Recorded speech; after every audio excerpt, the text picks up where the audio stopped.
बिस्मिल्लाहिर्रहमानिर्रहीम। अस्सलाम वालेकुम डियर स्टूडेंट्स। इस वीडियो में हम देखेंगे chapter number 3 concept assessment 3.1। Question में कहा जा रहा है an element has two isotopes A and B. The relative atomic mass of element is 35.5 AMU। The relative abundance of isotope A is 75.77% and its isotopic mass is 35. Find the isotopic mass of B if its relative abundance is 24.23%. अब हम लोगों ने isotope B का mass find out करना है।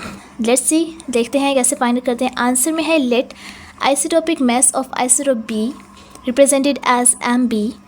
Second point भी देखते हैं, मास ऑफ बी को हम लोग एम बी से रिप्रेजेंट करते हैं। उसके अलावा the average atomic mass of an element can be calculated using the formula.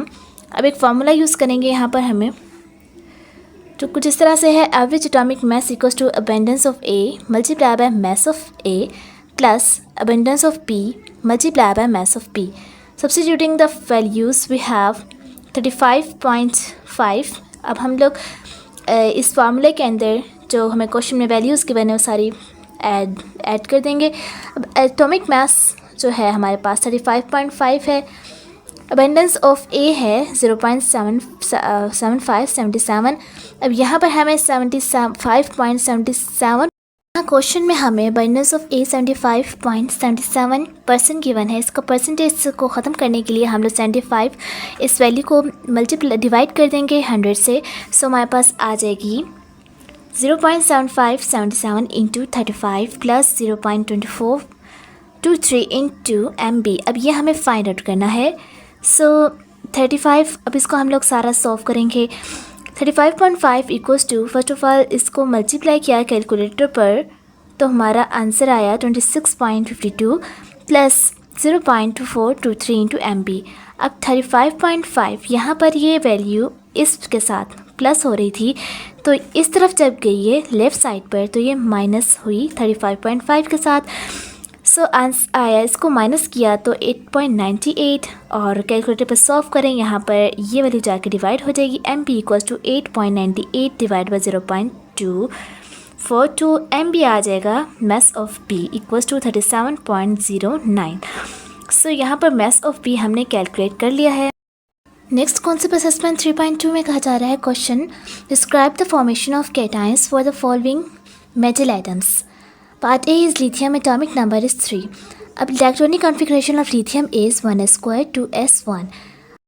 So electronic configuration of lithium cation, जब लिथियम ने अपना एक इलेक्ट्रॉन लूज़ किया और कैटाइन बन गया तो उसकी इलेक्ट्रॉनिक कन्फिग्रेशन आ गई 1s2। सो यहाँ पे डायग्राम से आप देखें तो लिथियम की जो डायग्राम है कुछ इस तरह से होती है। इसमें 1, 2 एंड 3 इलेक्ट्रॉन्स हैं, लूज़ 1 इलेक्ट्रॉन। ये जो हमारे पास एक इलेक्ट्रॉन है ये जब लूज़ करेगा तो कुछ इस तरह की इसकी डायग्राम बन जाएगी। प्लस 1 इलेक्ट्रॉन, इसने अपना एक इलेक्ट्रॉन निकाल दिया बाहर, ठीक है। सो इसके ऊपर +1 चार्ज आ गया लिथियम के। तो पार्ट बी में है aluminium, atomic number is 13, formation of Al+3 ions. अच्छा, तो इलेक्ट्रॉनिक कॉन्फ़िगरेशन जो एल्यूमिनियम की है वो है 1s2 2s2 2p6 3s2 and 3p1। lose 3 electrons, then electronic configuration is 1s2 2s2 3p 2p6। ये जो 3 इलेक्ट्रॉन है इसके, ये लूज़ करेगा तो इसकी इलेक्ट्रॉनिक कन्फिग्रेशन इस तरह बन जाएगी।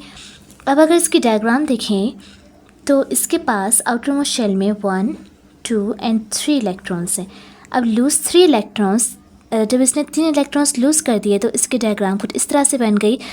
+3 प्लस यहाँ पर 3 इलेक्ट्रॉन्स इसने बाहर निकाल दिए अपने, ठीक है।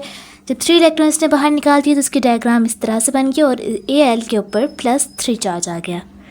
सब असेसमेंट 3.3 में कहा जा रहा है describe the formation of anions by following non metals. Part A has sulfur, atomic number is 16. So sulfur belongs to the group 6A on the periodic table, so it has 6 electrons in its valence shell. It needs 2 electrons to achieve noble gas electronic configuration. अच्छा, यहाँ पर sulphur के electronic configuration है 1s2 2s2 2p6 3s2 3p4। इसके outermost में 6 electrons हैं, 4 5 and 6 plus 2 electron. जब ये 2 इलेक्ट्रॉन्स इसने 2 इलेक्ट्रॉन्स जब गेन किए इसके अंदर ये 2 इलेक्ट्रॉन्स गेन करता है तो s-2 इसके ऊपर चार्ज आता है। देन इसकी इलेक्ट्रॉनिक कॉन्फ़िगरेशन बनती है 1s2, 2s2, 2p6, 3s2 and 3p6। Diagram से देखें तो अब यहाँ पर देखें इसके आउटर मोस्ट शेल में 1, 2, 3, 4, 5, 6 इलेक्ट्रॉन्स है प्लस 2 इलेक्ट्रॉन्स। इसके अंदर 2 इलेक्ट्रॉन्स ऐड हुए इस स्ट्रक्चर के अंदर। देन इसकी डायग्राम बन गई इस तरह से, जिसके आउटर मोस्ट शेल में कंप्लीट 8 इलेक्ट्रॉन्स प्रेजेंट है। सो -2 इसके ऊपर चार्ज आ गया। पार्ट बी में है chlorine, atomic number 17। Chlorine belongs to the group 7a, so it has 7 electrons in its valence shell. It needs 1 electron to complete its octet.